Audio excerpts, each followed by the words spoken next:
читаю, що є книжка. Ще такі казки читали. Веселка видавництво. Називається «Співуча липка». Казки західних слав'ян. От, пожалуйста. Для молодшого середнього віку. Будинок, Київ, видавництво «Веселка».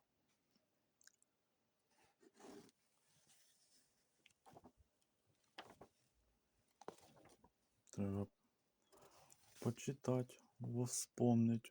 О, який чубрик. На когось похожий. Що інтересно, тут картинки з глазами красивими у всіх. Зараз ще одну. О. Очі красиві.